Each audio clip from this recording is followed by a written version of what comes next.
In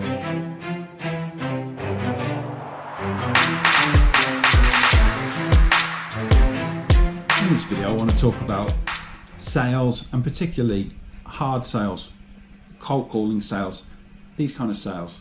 I'm going to tell you right now that there's a likelihood in the middle of this video that my cat's going to disturb you because she's right here at the moment, so I'm going to put that out there right now. The cat's here, so it may get into the video. I was watching LinkedIn posts from a guy who claims to be the UK's most hated sales trainer. He's quite a popular figure on LinkedIn, and he does have a character, I give that to him, and I've seen the guy make cold calls on that LinkedIn video, and I'll credit where credit due. Gets through and he closes the deal in his cold calls. He'll even come back at the end of it and say they didn't even know who I was or where I was coming from, what company I'm calling from. Well, the post that triggered this thought in me is, I've worked in IT and running a business for 20 odd years and thought about how you do sales. And there's an aspect of sales where hitting it cold and going for the kill and getting that using any technique you can to close the deal works. And that's where you don't have a long-term relationship with the customer. It's where you're going to sell product one time and then leave and get out of there. And particularly so for salespeople who work in industry where they're governed by making that sale and then they get their sales figures and commission off the back of that, because they don't really care what happens afterwards. It's irrelevant to them. They've made the sale, they get their deal, they make their commission. It's one of the big issues that you might have when you employ salespeople in your business, because they're short-termist. Ultimately, they're an employee. They don't own equity in the business, and they don't own the business, so the long-term view is pretty minimal. They're pretty short-termist, and those techniques that you can use, and this guy's talk about, distraction techniques where you just shout down. See, I told you the cat get involved. Distraction techniques where you might shout down the phone and say, "Hey James, where are you there?" Things like that, which are there to disarm the gatekeepers, to get you through to the decision maker that you want to talk to, and all these kind of tactics.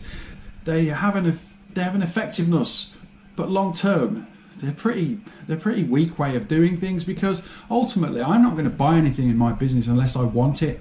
And even if I do buy something, I'm going to eventually go, what did I buy that for? I don't want that. And then I'm going to have a poor relationship with you who sold it to me, and ultimately I'm going to want to get rid of you. I'm not going to want to keep whatever it is that you've got in the business. And that's how I see a lot of these tactics that I see coming up on LinkedIn all the time for cold calling and getting to decision making, and why telephone prospecting isn't dead. And it probably isn't if you're going to sell a box of stuff one time out. But long-term relationship and returning and building value and trust with a client, I don't think you build value and trust when you use really tricky techniques for getting past people, when you are pretending to be from another company, pretending to be in an airport to get through to a decision maker.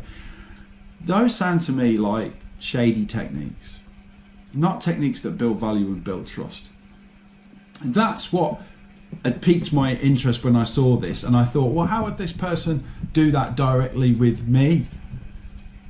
Because my phone number now is on Google Voice, which means if you give me a call on my phone number, which is 01212950024, you will get asked by Google Voice to tell me who you are briefly, like leaving a little pre-message. You have to say, "Hey, it's Kyle," which means I know who you are that's calling. Now I'm not going to take the call if I don't know who you are. And the reason I don't take calls when I don't know who's calling is because the phone's a real distraction in life. It is a real distraction. It's weird how for so many years we thought that answering the phone was of more importance than the thing that we were doing or the person we were spending time with. And you can see this by looking back into movies. Last night I was watching Stephen King's It, the mini-series from 1990. I love Stephen King's It as a book. I'd forgotten how kind of poor the mini-series was, how really bad it was in interpretation of the book at that time, despite the fact that Tim Curry is just amazing as Pennywise the Clown. And there's a point in which one of the characters rings all the other characters up to tell them that it's back in Derry, and he phones each one of them, as you would in 1990. And when the phone rings, they all answer it as if it's important, because in 1990 when the phone rang, the chances were the person on the end of the phone, it was important that they called you, that they had got something to say that you wanted to hear. But we roll on now 30 years later, or nearly 29 years later, and that's not the case. What people say to you on the phone is highly unlikely to be important, because the people that you know and care and love about who are important to you in family or business, you'll have their number in your phone, so when they ring you, your caller ID will show it's them, so you know who's calling you and you'll take that call. If a stranger's calling, someone who's never called you before, who you don't know, or they're calling your main number that may not have caller ID, the chances are you're not going to value that, because someone who's important to you will have ways of contacting you. They'll know your phone number and you'll know theirs, or they'll know your email, or they'll know your WhatsApp, or they'll have Instagram, Facebook Messenger. They'll have a myriad of ways in which they can get in touch with you if it's important to you, if you've got an established relationship.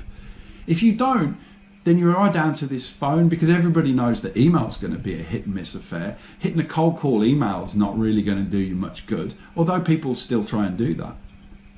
So this cold calling industry is trucking on with this idea that it's the way to get through to decision makers, because they need to talk to you, because you have something that's going to make their life so much better that they've got to talk to you. But how are you going to get through to me if I'm on Google Voice and I've got the call screening? And I only use me because I've started using Google Voice because we're into Google. That's what James and I do. So you'd expect us kind of be there right at the start. Well, this is going to take off. Companies are going to take this service, and their direct dial numbers are going to get screening on them. And when you call that, you've got to tell who it is. And I'm not going to answer that call if I don't know who you are. So you're not going to get past the gatekeeper, because the gatekeeper is now a technological system, a computer system. And you can't shout at my gatekeeper with any kind of tactic or scare thing or trickery to get past it, because it's just going to go no, and I'm not going to take the call. So I'd be really interested to see how these cold calling people are going to get around these systems as more and more businesses move to systems like Google Voice, where there's a screening on it, and the screening's not human, the screening's done by a computer, and you make the decision whether you take the call. And as life moves forward, less and less people see the telephone as the primary point of engagement. I don't really like to call anybody, to be honest with you. This morning I had somebody who said, oh, call my office manager. And what I did was try and send them an email first to introduce myself, saying that their MD had asked me to call, and what was a good time to do that, because I don't like ringing up direct, because it's rude, it interrupts you, and I wouldn't take the call because I'm busy trying to get done what I need to get done, and I don't want to be disturbed. However, in this instance, I couldn't do it because the email addresses the company had on their website were wrong. They were bouncing back. They'd changed them to first name dot surname, not first name. So that was interesting. I got to go now because the postman's come at the door with the delivery, but I thought that was an interesting one to put out there. And that was my opinion for today. So thank you very much.